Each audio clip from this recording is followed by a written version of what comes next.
Yeah, I paid good money to take this picture. So it's good to know it came out good. I've got pictures like that of my dogs, but not of me. Oh. Like that I paid money for. Yeah, once in a while, it's nice to have a photo. So we've got a few people joining. I'll just give us 1 or 2 minutes more. Yeah, we're just at 8 now, aren't we? Yeah, perfect timing. So welcome to webinar number 3 in our series of veterinary education webinars. If you have just joined and you haven't joined one of our webinars before, please have a look at your toolbar and find the interpretation button and then choose English or Chinese, depending on which language you want to follow along in today. I can see Dr. Yin's in. That's always a good sign. Yeah.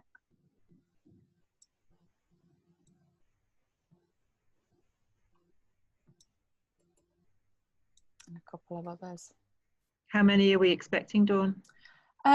Well, we had nearly 30 register, but it's always, you never know if the registers want to watch the video later. Right, yeah. Or turn up. But we should have some more trainers, I'm pretty sure. But it seems to be a little bit of the way now. Beck sort of enlightened me last week and said, oh no, a lot of vets just watch it later when you get chance and things, which makes perfect sense. I like to be able to pause it. Yeah. I always watch mine later. Yes. Yeah. Then you can't ask questions, but bit of a balance, isn't it? Oh. Well, we've left it a few minutes, so I'll start with the introduction and then maybe more vets will join along as we go. So my name is Dawn Peacock. I'm Director of Programmes for ACTAsia, and along with Rebecca Waite, Dr. Rebecca Waite from Vets for Compassion, we're here to bring you this series of webinars, and this is the third where we are very happy to bring our dear vet from VFC, Martha Jolly, who lots of vets will know from TAIUN in October last year. So I know that people are excited to see you today, Martha. And the subject for today is the approach to the dog with polydipsia and polyuria. Once you have joined, check your settings, use the interpretation button just to check that you're in the English or the Chinese channel. We've got Peter, who will do an amazing job of making sure this is accessible to everybody for the first hour. And then Annie will be the interpreter translator for the question and answer in the second section, which is about 30 minutes. However, Martha has asked, because this is quite a complex issue and intricate subject, if you have questions as we go along, please pop them straight into the Q&A box rather than wait till the end, because I think some of the understanding will, you'll need to know it before we move on. So if you have got any questions, please pop it in there. Annie will be monitoring for Chinese and I'll monitor for any English questions, and we'll just bug you a little bit, Martha, and interrupt. Great. If so you will watch them and stop me if you need to. That sounds great. Yeah, perfect. So I'm going to hand over to Dr. Rebecca Waite, or Beck as we know her, to talk about an exciting development from WSAVA. And I'll try and swap this slide over for you. Great, yeah, thanks Dawn. This is a really new resource that we just found out about a few days ago, so wanted to take this opportunity to introduce it to everybody since we all have you here. It's only been launched this month, and it's a new web-based resource which has been developed by Polo, who's a specialist veterinary anaesthetist in Canada, and he's also a member of the WSAVA Global Pain Council. Lots of you may already know about assessing pain in cats using the feline grimace scale, because we've talked about it before in several of our events. But what's great about this new resource and makes it really unique is it's completely translated into simplified Chinese directly on the website for you. The website gives you information about training your team and training yourself and your team and using this method to assess for pain in cats. We know that cats are difficult to recognise pain in, and the grimace scale has been really carefully scientifically studied and validated. So would encourage you for your continuing education to have a look through. And especially for our trainers who are working on their Pain-Free 2020 project at the moment, this would be a really fantastic resource to base some training for your practice or your local vet community on. So have a wee look. Hopefully it should be accessible to all of you. Brilliant. And next, it's my very great pleasure to introduce a very good friend and colleague, Martha Jolly. She's originally from the UK, but I would definitely class her as a New Zealander now. Martha graduated from the Royal School of Veterinary Studies in Edinburgh in Scotland in 1996, and we were very lucky that she immigrated to New Zealand not long after that. We've worked together for 10 years at Rangiora Vet Centre, which is one of the biggest veterinary hospitals in the South Island of New Zealand. And Martha studied for and achieved her Masters in Veterinary Medicine with an internal medicine focus in 2015. Last year we were fortunate to travel together to Taiwan to speak to on emergency medicine, but today we're going to listen to Martha talk on one of her true favourite subjects, which is the workup of patients, of dogs particularly with polyuria polydipsia. So we'll hand over to you, Martha.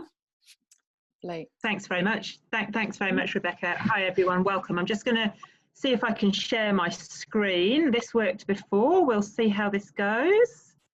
Here we go. Let's start. There we go. Why don't you start at the beginning? There we go. Now, how can I get rid of... How's that for everybody? Probably. Do we need to press play up the top there? Like your slides? Then I don't think I get notes, do I? Maybe? No, I don't. Can everybody see those, or can we make it a little bit bigger? I had it bigger before and I don't know how I did that. Hang on a sec. We've all got these technology challenges this morning. I know, that's right. Now we can see it. Yeah. Shall I wing it? I'll wing it without the notes. How's that for a plan? Have a go. You can do it. You can always swap back if you need a reminder. We're all friends. Fair enough. Hello, welcome to webinar number 3. I don't think I really need to add much to Rebecca's kind introduction. Today we are going to talk about probably my favourite subject in the whole world, which is the diagnostic approach to the dog with polyuria polydipsia, PUPD, as we say in English. And there's a reason that we call it PUPD rather than PDPU, and we will get into that. So just a quick recap on introduction, because it's in the slides. Welcome to webinar 3 of the series. I was super lucky to come to Taiyuan City last year, where I met Dawn with Rebecca. So I will know some of you from that emergency medicine CPD and that TTT session that we did over there. As Rebecca said, I'm a UK graduate. I got a Bachelor of Veterinary Medicine and Surgery from the University of Edinburgh in 1996, which is a very long time ago. And I also completed my Masters in Veterinary Medicine in 2015 at Massey University, which is the only veterinary school in New Zealand. My favourite things, my interests on a professional scale include kidney disease, mainly kidney disease, endocrinology, emergency medicine. So if everyone is happy and logged in and ready to go, let's buckle up and we'll get going. So we're going to start with some fairly basic definitions. Some of this is going to be revision. I would hope quite a lot of it's going to be revision for you. It's always good to go back to the basics. What does it actually mean? So we'll start with polydipsia. Polydipsia literally means drinking more than you normally should be. We're only concentrating on dogs for this webinar. So dogs that are drinking more than 80 to 100 mils per kilo per day, and that's a 24-hour period. The normal intake for an adult dog is between 50 and 70 mils per kilo per day. Polyurea literally means producing more urine than usual, and we measure that as over 50 mils per kilo of urine per day. Urine-specific gravity, very important concept, is an estimate of the concentration of the substances that are dissolved within the urine. Please stop me at any stage if you want to go over these again or have a chat about them. So I think probably one of the most important parameters that we think about when we're looking at PUPD in dogs is our urine-specific gravity, or USG. So in a normal adult dog, your USG will be over 1.030 or 1030. That's a normally concentrated urine. So if you get a client in with a dog that says, my dog is drinking lots and urinating lots, and you get a concentrated urine of over 1030, you might want to reevaluate the fact that that dog is actually drinking more than it normally would do. For minimally concentrated urine, your USG is somewhere between 1029 and 1012. Something isostenuria, which is where your urine is actually unconcentrated, so it's the same concentration as plasma, is 1012 to 1008. And hypostanuria is where your USG is less than 1008. And that's where the kidneys are actually actively diluting your urine. So renal failure is ruled out. Hey, Martha. I'm just jumping in. I think we can still only see the first slide on the screen. Ah, it's okay. Not ticking. Because it's going for me. Oh, that's a shame. Hang on. I've got it in. So I'm up to there. Can you see? We can see it, but only small. When you went into play, it froze on the first screen. Okay, all right. Now I have this. Shall I unshare and start again?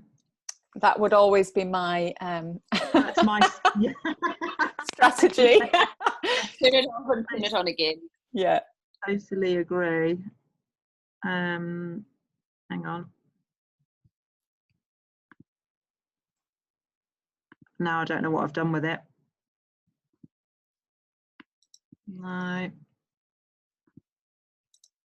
Screen sharing is resume share. That's much better. Yeah. Yep. Right. Okay. Thank you. I can't see me, but we can. You can. Yes. Perfect. That's great. Yeah. I've got my notes, so I'm super happy. Okay. Just stick there. Yeah. There we go. Okay. Thank you. Thank you. Better. Great. Yep, we're up to slide 5. Yeah, okay, we're on. Okay. Do you want me to go back and just go over the... Should we just start with slide 4? Would that be... Sounds a good idea. Yeah, okay. So we've already discussed this, but polydipsia, drinking more than 80 to 100 mils per kilo per day. So your normal canine intake will be between 50 and 70 mils per kilo per day, and that depends on hydration, ambient temperature, all sorts of things, amount of exercise, etc., etc. So polyuria, which is excessive urine production, is classified as producing more than 50 mils per kilo per day. Your urine-specific gravity is an estimate of the concentration of the substances dissolved in urine. Working? Yes. Yes, great. Okay. Perfect, thank you. Just go back through our USG parameters, because this is one of the things that I think is one of the things that I came out of university not really understanding about. It's one of the things that I use every day in clinical practice and can tell you an awful lot about a case that's potentially drinking more or may not be drinking more. So if your urine has a specific gravity of over 1030 in a dog, it's what we call normally concentrated. And at that point, if you get subsequent USGs of over 1030, you might want to reevaluate your diagnosis of PUPD. It's quite unlikely that a dog that is normally concentrating its urine, apart from in very certain circumstances, is actually going to be drinking more than it normally would do. Minimally concentrated urine is between 1029 and 1012. Isostanuria, which is where the urine is actually unconcentrated, is 1012, 1008. And hypostanuria, which is where you've actually got actively diluted urine, you've ruled out renal failure, is less than 1008 in the dog, adult dog. We're going to very briefly run through the physiology of water balance. We could easily spend an hour on this alone. Hopefully some of this or most of this is revision, it's good just to sort of go back to basics and have a think about what you remember about how water balance is controlled in dogs. So kidney water loss or renal water loss is controlled by the production of antidiuretic hormone, or ADH.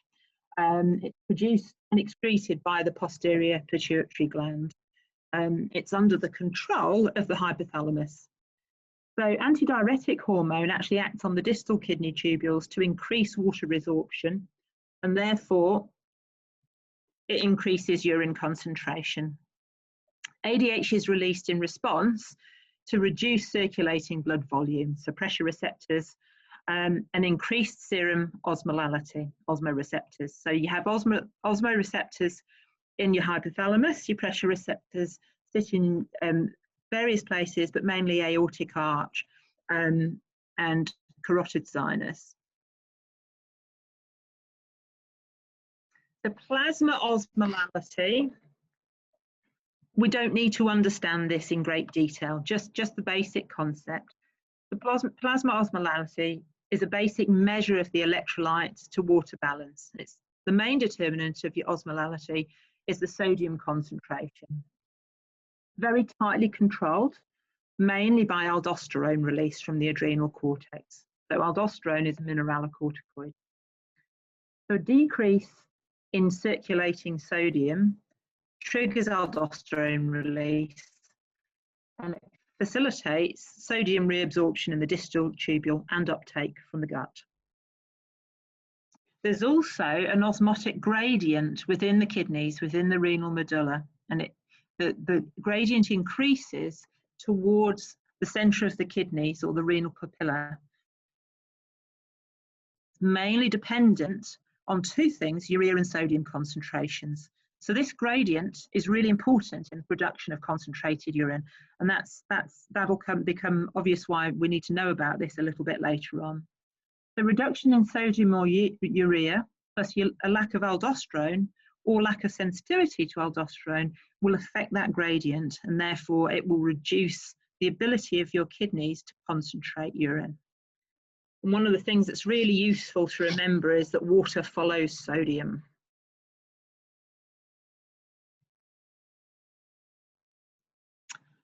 There's just a schematic diagram of how ADH is triggered and what it does. So I'm not sure if I can put a pointer on this. Can people see that, or no, possibly not. So basically, if you get an increase in your osmotic pressure, that feeds into osmoreceptors in your hypothalamus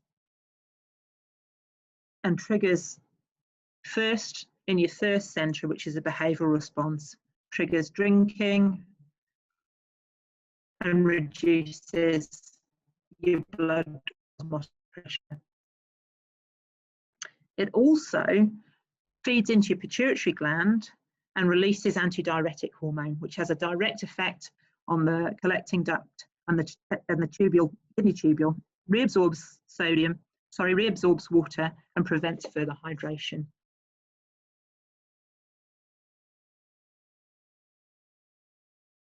So we get into some more definitions here.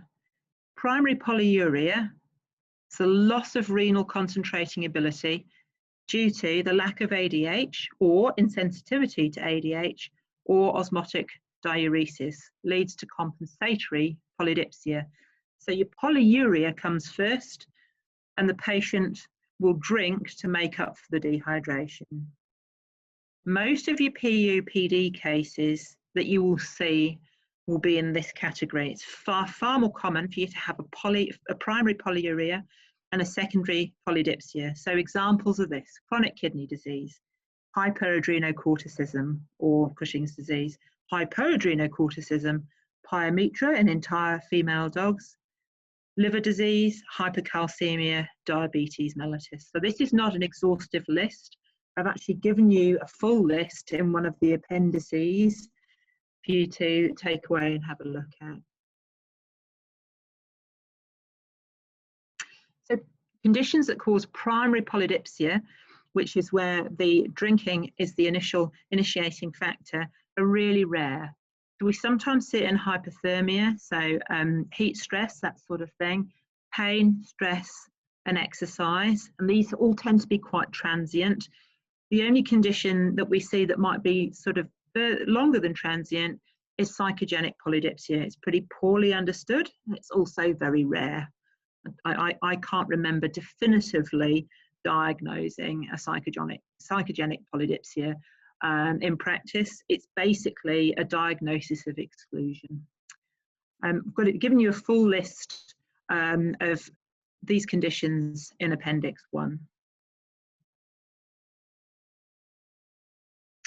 So where are we going to start? We're going to start the same place as we start with every case. We're going to have a look first of all at the signalment, and you can actually be doing this after the telephone has gone and they've booked in for an appointment. You can be thinking about, so I've got a dog coming in that's drinking more, possibly urinating more. What could be predisposing factors?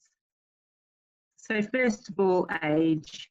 Young puppies don't concentrate their urine well. So that may be, you may get spurious results if they're very, very young. Older patients have increased risk of chronic kidney disease, paraneoplastic hypercalcemia, diabetes, and hyperadrenocorticism. Have a think about your sex. Entire bitches are at risk of pyometra, so womb infection. You get a secondary endotoxemia from E. coli infection, which causes polyuria. Female dogs are 3 times more likely to acquire diabetes mellitus than male dogs, and male dogs can occasionally present with a prostatic abscess, rare but similar type of mechanism as your female dog, so endotoxemia, E. coli infection. Breed is also important, so you see familial diabetes in Samoyeds, Beagles, Schnauzers, Poodles. You definitely see hypoadrenocorticism in Poodles and Terrier breeds. And I think we see quite a lot of, just anecdotally, I think we see quite a lot of hypoadrenocorticism in small white fluffy breeds, so Bichons, Malteses, that sort of thing. So next, you've got the patient in your clinic. You're face to face with the owner. You're going to take a really comprehensive and detailed history. Remember, there's no substitute for a detailed and accurate history. Really important.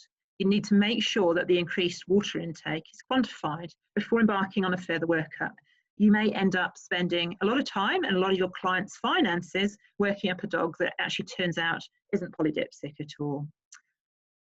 Some cases it'll be really obvious. For example, you've got one dog in the household, single pet household, and they're literally going through 2 or 3 times what they normally would be drinking. If you don't have that situation, you need to try and get a rough idea about water intake. Try and get the client to measure it. It can be tricky in a multi-pet household, but it's really worth doing. You also want to distinguish, if you can, between the different types of changing in drinking behaviour. So polyuria obviously is an increase in passing of urine. Nocturia is urination at night, it's often seen with behavioural changes. Stranguria, difficulty urinating, maybe with lower urinary tract disease, urolithiasis. And obviously urinary incontinence, where voiding is unconscious, is not the same thing as polyuria. You may get polyuria and urinary incontinence together, but you need to be able to tease them out and separate them so that you can work out whether this dog is truly polyuric or whether she or he is just incontinent.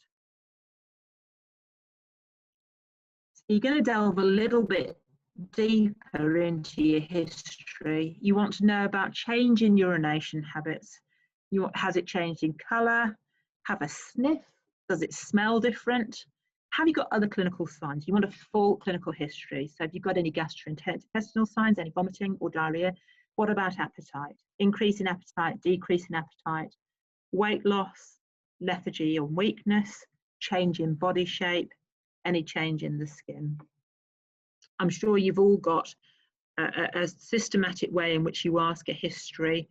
It's really good to get all of those things ticked off, because you're probably going to need them at some stage later. So once you've got your history, and often we'll be doing this at the same time as we're looking at the animal, and I'm sure, once again, you've all got an exam method you've been taught and perfected over the years.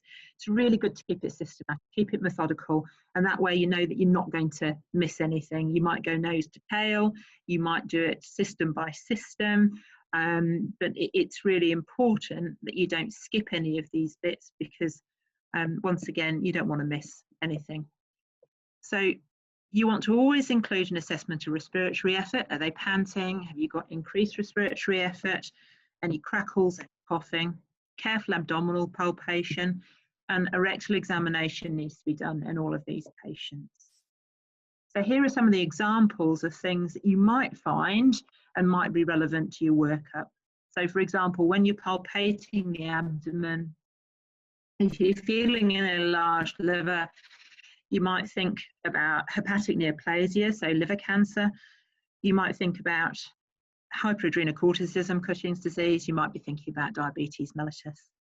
Vulval discharge in an intact bitch, you're pretty sure that she's going to have some form of pyometra or uterine infection, and that's a pretty easy rule out if that happens. I should say at that point, actually, that if you've got an intact bitch without a vulval discharge, she still may have a pyometra, but she's likely to have a closed cervix, in which case she's probably going to be sicker and slightly more tricky to diagnose. Palpate your lymph nodes. Okay, so occasionally you'll get hypercalcemia, which will cause polyuria, polydipsia, and you get malignancy secondary to lymphoma. Perianal masses, so you really need to do a rectal exam on these guys. You sometimes see hypercalcemia secondary to anal sac adenocarcinomas. And both of those, so it's something like 80% of anal sac adenocarcinomas will be hypercalcemic when they present, and it's something like 20 to 30% of lymphomas. So it's not an insignificant proportion of these animals that will be polydipsic and polyuric because they're hypercalcemic as a paraneoplastic syndrome. Have a good feel of your kidneys. If they're painful, if you've got a painful back, you might be thinking about pyelonephritis. You also want a temperature for any kind of inflammatory infectious disease. Small kidneys, knobbly kidneys, possibly chronic kidney disease. You've got all these things going through your mind. So this isn't an exhaustive list. And remember, keep your mind open. We need to build this picture up. We need to be humble enough not to get stuck on one track. And as more information comes in, similar to the emergency medicine stuff that we were talking about last year, you need to be able to adjust your thinking and take that evidence into account. So finally on this list, I've put skin disease. So for example, you get alopecia with Cushing's disease or hyperadrenocorticism. You'll occasionally get calcinosis cutis, so calcium deposits in the skin. Cushing's dogs or hyperadrenocorticism dogs tend to look pretty distinct. They'll tend to be a bit pot-bellied. They may be alopecic. They might be panting. You can almost see them from the other side of the waiting room, but that shouldn't preclude us from looking at all these other things that we've talked about. We've all been caught out with dogs that say, I think that dog's got hyperadrenocorticism, and it turns out that they don't.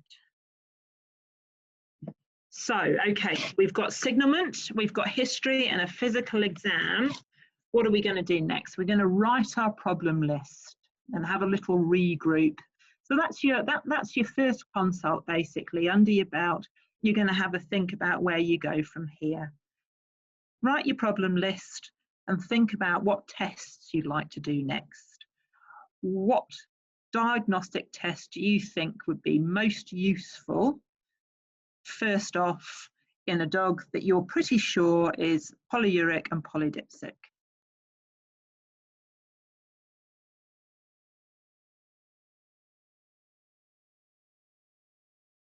Has everybody got an answer in their head? There's a clue at the bottom of the page. So I would always start these cases with a urinalysis, okay? Easy to obtain, not expensive tests to run. They're going to give you a massive amount of information about this patient, okay? So just a few points about urine samples. The fresher the better. If you can get one that's less than 30 minutes old, better. If not, if it's a free catch sample and the owner has brought it in, get them to store it in a refrigerator or in a cool place before they bring it in, and bring it to the clinic as quickly as possible. If it's last night's or yesterday's or a week ago, it's not going to be very useful. Initially, you want to have a look at it. You want to assess it for colour and smell and turbidity. Not the most pleasant job in the world, but there are worse things to do.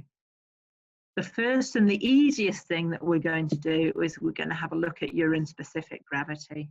So we're going to use a refractometer. So your dipstick analysis for urine-specific gravity is pretty inaccurate. You need a refractometer. And at this point in time, you might actually want to stop. You've got well-concentrated urine. You've got urine that's over 1030 USG. You might think, well, actually, this owner thinks this dog is drinking a lot and urinating a lot, but his urine or her urine is telling me a different story. And you might want to go back and check your signalment and your history and potentially your physical exam. You might want to collect several urine-specific gravities over the course of the next couple of days and check that this dog is consistently concentrating its urine. Having said that, if you've got a urine sample of over 1030, it shows us that this animal is able to concentrate its urine. It's very unlikely that we need to go down the road of trying to work up a PUPD case. So that might be your be-all and end-all for that case. You might be finished, you might be looking at something else, behavioural stuff, skin disease, lots of other things. We'll start off with Hypostanuria. We don't see this particularly commonly. This is where your USG is less than 1008. And this means the urine is actually actively diluted. It's most commonly seen in hyperadrenocorticism, diabetes insipidus, and psychogenic polydipsia. So of those three conditions, hyperadrenocorticism, Cushing's syndrome, is by far the most common. If you see a dog with a hypostanuric USG, I would be thinking about a workup for HAC or hyperadrenocorticism before you even think about the other two. That doesn't mean they don't exist, they definitely do. I've seen dogs with diabetes insipidus and potentially with psychogenic polydipsia, but you want to be ruling out your hyperadrenocorticism first. So isostanuria, this is where your urine is actually unconcentrated. It's the same concentration or the same osmolality as your serum. So your chronic kidney disease is actually your main differential, although you can see chronic kidney disease with minimally concentrated urine. Minimally concentrated urine is between isostanuria and normally concentrated urine. So we see this with early chronic kidney disease. We also see this with hyperadrenocorticism. You need to be considering diseases such as pyelonephritis. I've got a chart in one of the appendices that puts all of your conditions under and across the USG. I use it literally every day in practice. I show it to anyone who will look at it, clients, colleagues, anyone who walks through the door. Super useful. So after we've had a look at our USG, we've all got dipsticks. If you've got glucoseuria, should be thinking, do I have hyperglycemia? Measure your blood glucose. So elevations in both blood glucose and urine glucose are consistent with diabetes mellitus, DM. If you've got persistent glucoseuria in the absence of hyperglycemia, you've usually got renal tubular disease, and this is pretty rare. It tends to be congenital. I think breed-wise, we see it in the Norwegian elk hund and potentially Senjis. I don't know if you see these breeds that you're practicing. I can't remember diagnosing a primary renal tubular disease in a very long time anyway, as long as my memory goes. Protein. Have you got protein on your dipstick? So significant protein loss into your urine with an inactive sediment, that means you haven't got any inflammatory change on your sediment, you may indicate that you've got glomerular disease, protein losing nephropathy. So once you've ruled out inflammatory change or an active sediment, you want to be checking your urine protein creatinine ratio. Now, the in-house lab that we're used to working with, we can actually do that in-house, but we used to send it out, pretty accurate, and protein losing nephropathies is sort of out with of the scope of what we're going to talk about today, but it's something that you need to be aware of that exists when you have a look at your dipstick and see how much protein you've got in there. So things that you're going to measure on your dipstick accurately: glucose, protein, pH, bilirubin, ketones, and hemoglobin, accurate on dipstick. White blood cells and USG, you need to be looking at your sediment and doing a USG on a refractometer. You're just not accurate enough for dipstick. So then we get onto the sediment exam. I'm sure a lot of you do this in practice. We tend to spin ours down. We have a look at an unstained slide.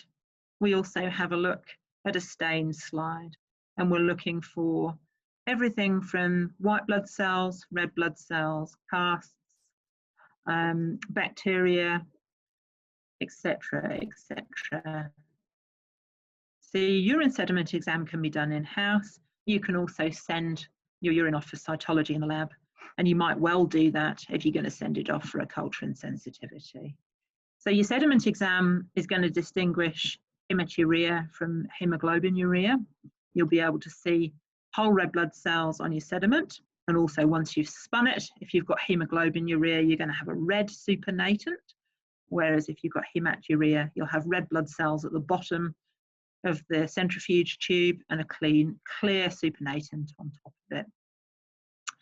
Bacteria and white cells might indicate that you've got a urinary tract infection. So we might be looking at a pyelonephritis, which is one of the things that reduces your concentrating ability. Remember that if you have got a negative sediment, it doesn't rule out a urinary tract disease. You really need to culture. So urine culture, sorry that the text on this slide is incredibly small. So urine culture is always appropriate in these cases, even if you've got a negative sediment exam. So examples of this: patients with hyperadrenocorticism and diabetes mellitus will often not mount a typical immune response, and therefore you might not get an inflammatory response. You won't have red cells or white cells. I think the statistics are something like, last time I looked at it, 40% of these patients will have a UTI at some stage during their disease, and of these, quite a few of them are what we call occult UTIs. So they're not showing clinical signs, they're not straining, they don't seem to be uncomfortable, and you may see nothing on your sediment. You need to culture them. If you're going to culture them, you probably need to get a cystosynthesis sample. You don't want to get cross-contamination. from the outside of the patient. There are some patients where sticking a needle into their bladder might be quite a scary undertaking, so cystocentesis is contraindicated. So for example, if you're worried about your patient having a coagulopathy, or you've got an increase in frequency of voiding, so the bladder's always empty, you may have to use a quantitative culture of catheter gathered samples, use a sterile catheter, sterile introduction technique. But you need to interpret those with caution. You need to be aware that you may still get some contaminants by using a catheter. So we've had a look at the urine. We've got sort of a list of a minimum database for working up a PUPD case, or actually probably most internal medicine cases. I actually hate using the term minimum database. There are some cases where you're going to be able to do all of these tests, your budget is going to allow that, and there are others where you're just not going to be able to do that. And just because you haven't got all of this information doesn't mean you can't make a diagnosis. And there are cases where you have got all of this information and you still can't make a diagnosis. So I think minimum database is a bit outdated. It's in all the textbooks, it's in all the literature. I put it on a slide to give it its day. For your haematology, I'd say it was part of something that I would very much want to do. You would definitely try and rule out polycythemia with a minimum database, although polycythemia, true polycythemia in dogs is incredibly rare. You would get supportive evidence for a pyometra, so leukocytosis, neutrophilia, bands. Hyperadrenocorticism patients may present with a stress leukogram, and that's the effect of having overactive adrenal glands and an increased circulating cortisol level. Remember that you'll also get a stress leukogram with patients that don't have HAC, patients that have got chronic disease, pancreatitis, etc., any kind of chronic disease can cause a stress leukogram. Hypoadrenocorticism patients or Addisonian patients, they may actually display a lack of a stress leukogram and a lack of lymphopenia in a sick dog. So in a sick dog, we would expect a stress leukogram. You've got a really sick patient and you're not seeing those changes on your hemogram, you just got to be a little bit suspicious. Why is that? Why haven't I got a stress leukogram? And once again, it's not set in stone. So our next step, and I think, normally we would run all of these things sort of at the same time, as it were. Sometimes we pick and choose a little bit, but once again, I suppose you could call this your minimum database. So a complete biochemistry and electrolyte light panel is really important for these guys, okay? And we'll just run through a few of the changes that you might find in it. So for example, hyperglycemia, you've got hyperglycemia and glucosuria, you've got diabetes mellitus until proven otherwise. Mild glucose elevations will often be seen with hyperadrenocorticism, pancreatitis, some drug use, and sometimes just in stressed patients. We see this particularly in cats. You get a fairly evident glucose elevations with stress, with handling, with blood taking, not so much in the canine patient, and we're actually just sticking to the canine patient today. So azotemia, so elevations in your blood urea nitrogen and your creatinine. They may be pre-renal, it can be renal or post-renal. The post-renal is usually easy to distinguish, right? You've got a urethral obstruction or a urinary tract rupture. So I'm thinking probably more about cats than dogs here, but post-renal is usually pretty easy to diagnose. Your pre-renal and your renal causes of azotemia are usually distinguished by your current urinary specific gravity, okay? So if you've got pre-renal causes, this means your patient is dehydrated or hypoperfused, both potentially. They cause pre-renal azotemia, and we'd expect the kidneys to be doing their job. They'd be concentrating the urine, trying to hang on to as much water as possible. So your urine specific gravity is going to be 1030 or higher. The kidneys are trying to retain water. If you've got a dog that's got elevated BUN and creatinine and well concentrated urine, it's likely that that azotemia is pre-renal. Renal azotemia, or intrinsic kidney disease, as we call it, is either due to acute or chronic kidney disease. Sorry, there's a typo there, and gives us dilute urine as the kidneys can't maintain their urine concentration. One of the things that we can do to help distinguish pre-renal from renal, and also the degree of kidney disease, and also diagnose kidney disease a bit more early than we used to, is SDMA. Now, I'm not sure if you guys are able to test this. It's fairly new in New Zealand. It's an IDEX laboratories test. We can actually now run this in-house. I don't have a huge amount of expertise with it. I tend to take it in context with your other clinical findings. So it's a metabolite or a biomarker that's excreted by your kidneys or by dogs' kidneys. Levels a more accurate measure of glomerular filtration rate than creatinine. Creatinine has traditionally been used as our staging metabolite. It's actually a really poor reflection of GFR. So levels over 20 are abnormal, and there's sort of a grey area between sort of 14 and 20. Increases in your SDMA tend to occur at approximately 30% loss of your renal tubules, whereas concentrating ability drops at 66%, so your USG will start to drop at 66% loss, and your creatinine only starts to increase at around 70 to 75% loss of your kidneys. So you've actually lost 3/4 of your functioning kidney mass by the time your creatinine starts to go up. So SDMA can be a useful tool to identify early kidney disease when it's taken in context with other parameters. You would tend not to see an increase in drinking until your concentrating ability starts to drop, which makes sense, right?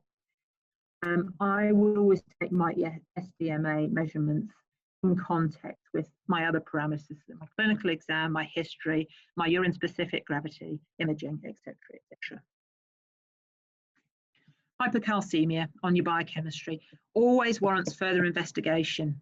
Usually your in-house machines will measure total calcium, and that is the combination of ionized calcium and protein-bound calcium, which is affected by your albumin levels. So ionized calcium is the bioavailable portion of the calcium in your bloodstream, and you can run that at labs. It needs to be an anaerobic sample rather, and it's pretty stable in the fridge for 3 to 4 days or in the freezer for a week. So your differentials with hypocalcemia, primary hyperparathyroidism, chronic kidney disease, hypercalcemia of malignancy. So the 3 common malignancies that will give you hypercalcemia: lymphoma, anal sac adenocarcinoma, and multiple myeloma. Just remember, with hypercalcemia, much more common to be malignancy than primary hyperparathyroidism. Primary hyperparathyroidism in dogs is pretty rare. And the final differential on that list, it's quite a short differential list, is polycalciferol poisoning, so vitamin D poisoning. And I don't know whether that's a common thing in your area, but it is used sporadically as bait for pests, and if your dog gets into it, they can be incredibly unwell, stroke dead pretty quickly. So your comparison of calcium to phosphorus levels will help you differentiate between hyperparathyroidism and hypercalcemia of malignancy. Any hypercalcemic dog needs a thorough lymph node examination. You're looking for lymphoma, and also you need to be rectaling them too. You need to check that they don't have an anal gland adenocarcinoma. And we should be doing this with all of these patients anyway. We should be having a look at their lymph nodes and doing a rectal exam, whether they like it or not. So still biochemistry, low urea. I'm going to speed up a bit, sort of picking on here. We see low urea in liver disease, where the liver is not producing urea, and can be caused of, basically it reduces the medullary gradient, that concentrating gradient within the kidney papilla, and it reduces your concentrating ability. There are lots of other postulated reasons that liver disease causes the inability of the kidneys to concentrate urine, such as changes in glomerular filtration rate and changes in perfusion. None of them are 100%. We don't really know exactly why dogs with fulminant liver disease drink lots and lots. Hyponatremia, so low sodium levels, causes basically medullary concentrating gradient washout. So we see this in hypoadrenocorticism. Remember, hypoadrenocorticism is a salt wasting disease, so you want to look at your sodium potassium ratio. If it is less than 27:1, you would want to be a little bit suspicious about hypoadrenocorticism or Addison's disease. Elevations in your alkaline phosphatase, so exposure to high levels of cortisol induce an isoenzyme of ALKP production in the liver. Most, but not all, hyperadrenocorticism dogs will have an elevated alkaline phosphatase. They tend to be quite impressive. They have an ALKP anything between 1200 and 2000, sometimes even higher. And we will sometimes see a dog walk into the clinic, and it'll be a little white fluffy dog with a pot belly, panting a lot, and we will play the game, guess how high his ALKP is going to be. And sometimes we're right and sometimes we're totally wrong.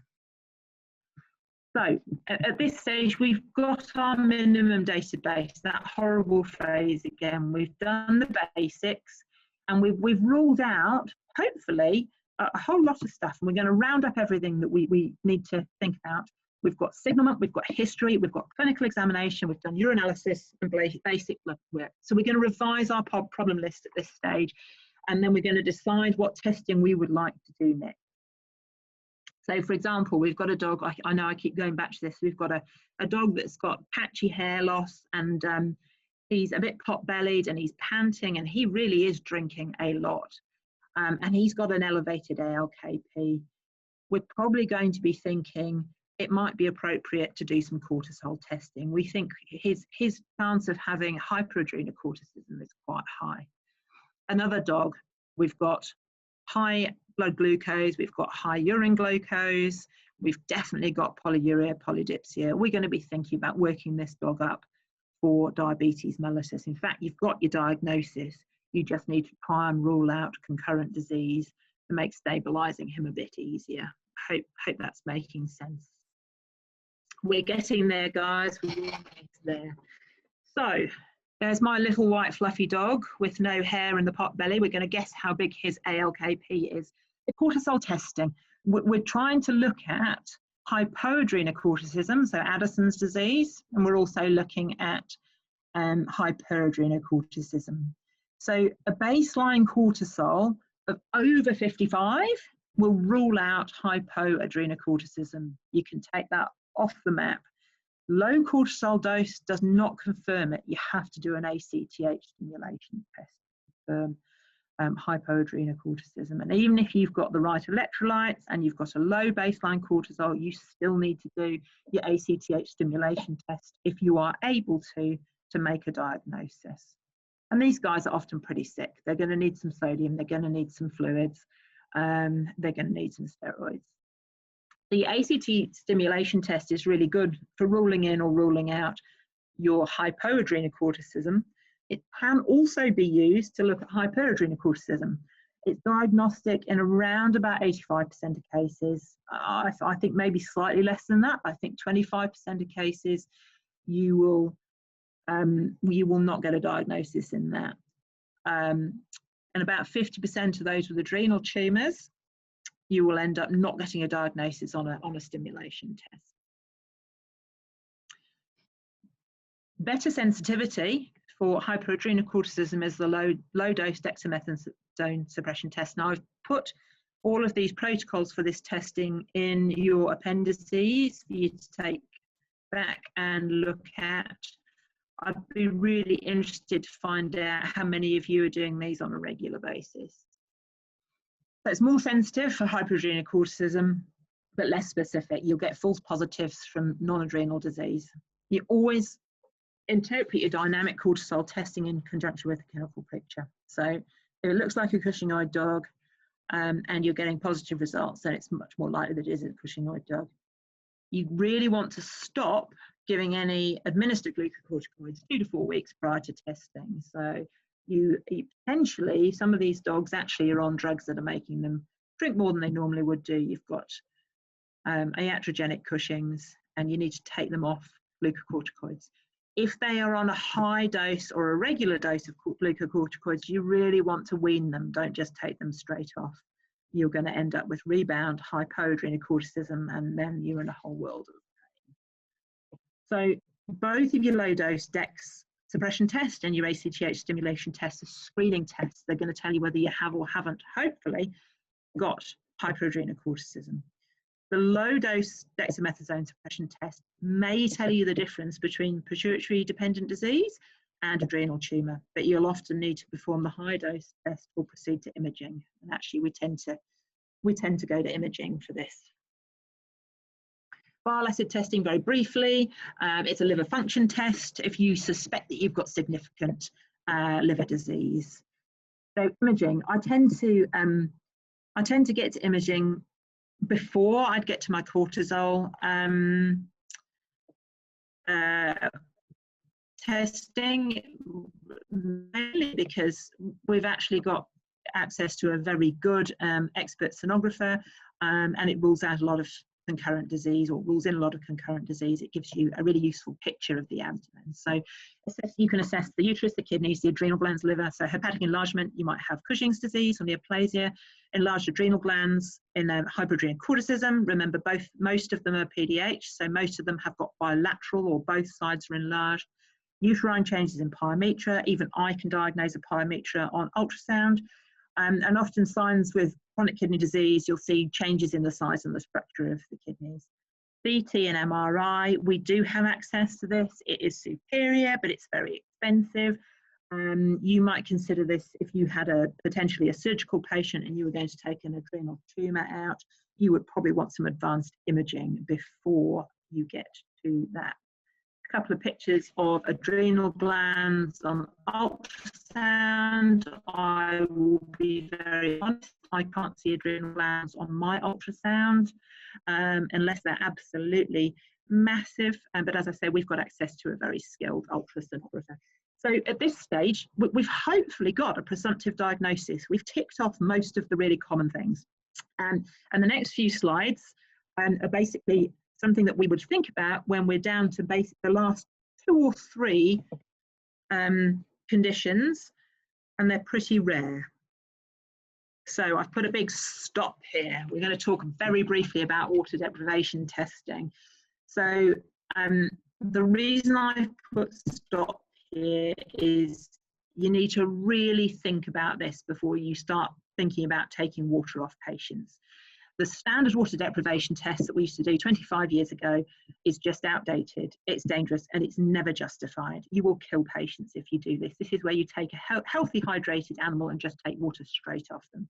The modified deprivation test, you reduce their water intake slowly over a period of several days, and then you do 24 hours or 12 hours or however long it takes without water. I think I've done this twice, maybe in my last 24 years. I hate this test. It's dangerous. I don't see much use for it anymore, to be honest. So if you've got to this stage in your diagnosis, you're actually trying to differentiate between 3 very rare conditions. So psychogenic polydipsia,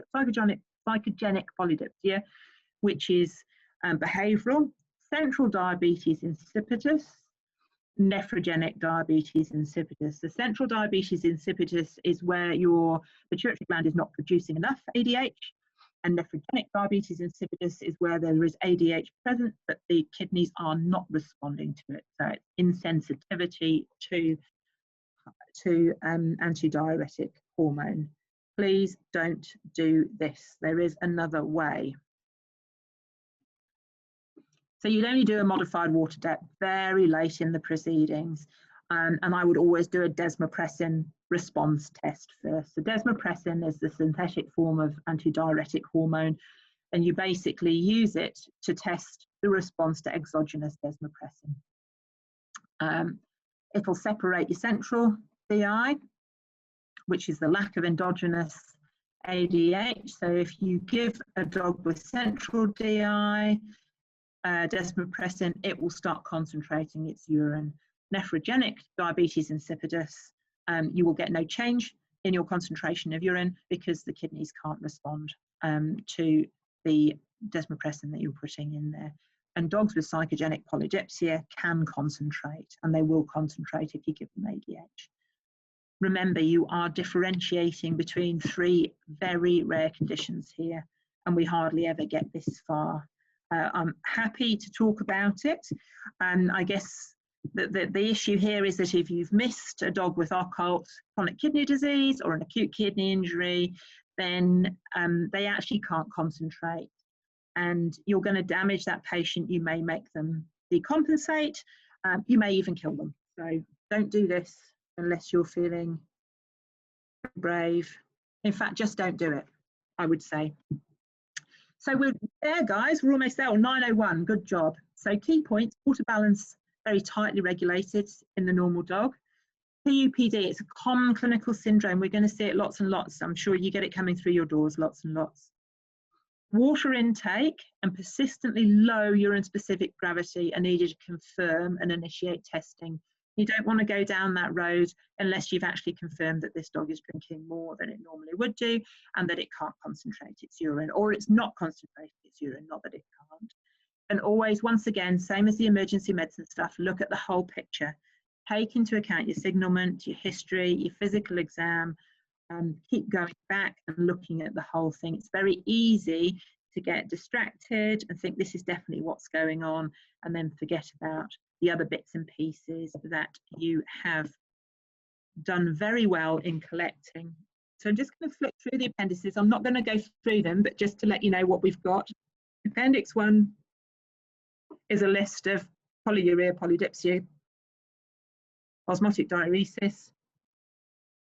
We've got a very good algorithm, basically telling you where to go and when. A cheat sheet. Now this has not been translated, and it's a grotty old picture from a grotty old textbook, but I use this all the time. This is my cheat sheet. It's the chart. So this is basically, you've got urine specific gravity across the top and your clinical conditions spread across the bottom. I'm sure if you put them into Google Translate, or Annie can help you if you want to, then that is very useful. I show this to everybody. I've given you some protocols for cortisol testing, so ACTH and low dose dexamethasone.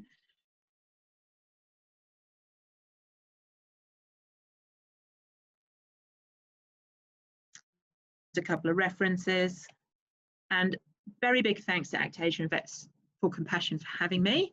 And I would love to hang around and chat and answer some questions as long as I can, if you've got any. Thanks very much.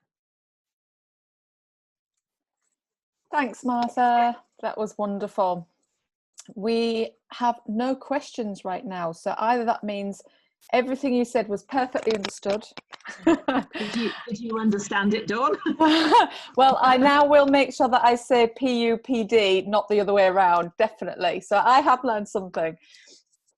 Have we got any questions? Is there anyone with burning questions? And maybe I'm happy for people to email me later if they feel like they don't want to ask in front of people. That's absolutely no problem. Oh, that's kind. And we will share the PowerPoint today and for the other webinars along with the video link. We've found a way to do that. So you will get all of those appendices that, yeah, we've sort of flicked through quite quickly, but if you want to look at those in more detail. Yeah, well, it wasn't my intention to actually go through them. It was more sort of a resource for them to take, you know, if they're not sure about how to do an ACTH. Yeah, and we found a way to do that. So we will make sure that that gets sent round with the video link as well. So if you haven't Great. got any questions, I will just try and swap sharing screen, because we do have a QR code for the questionnaire. We would be really grateful if everybody who's attended today could fill that in for us. We do really value your feedback.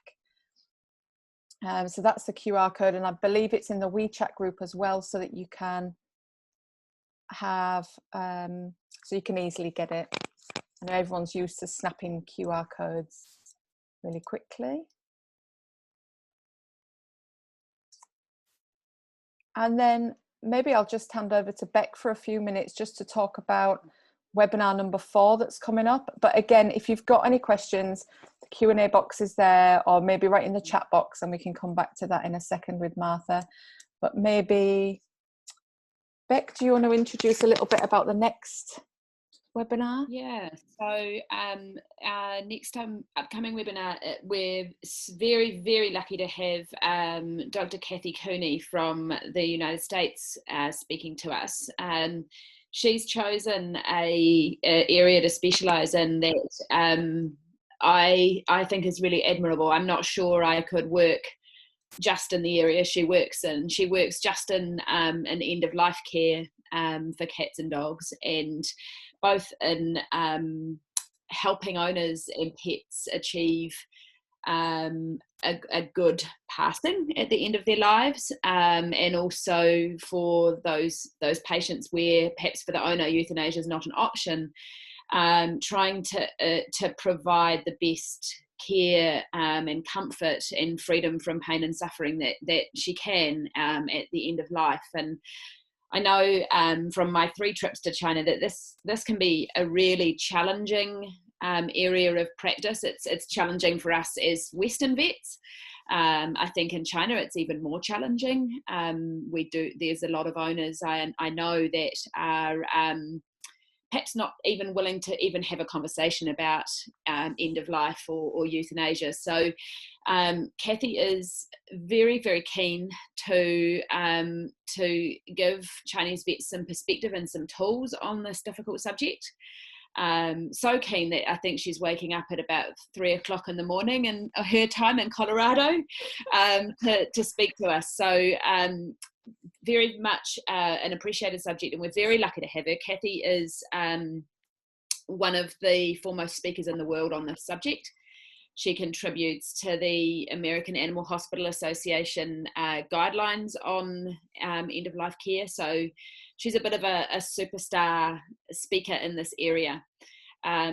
So absolutely share this with your colleagues. We'd love to see you there. Lovely. So there's no questions on that, so we will assume everyone's happy and end the webinar for today. But thank you everybody that's joined, and thank you for everyone that watches this video afterwards, which I now know about.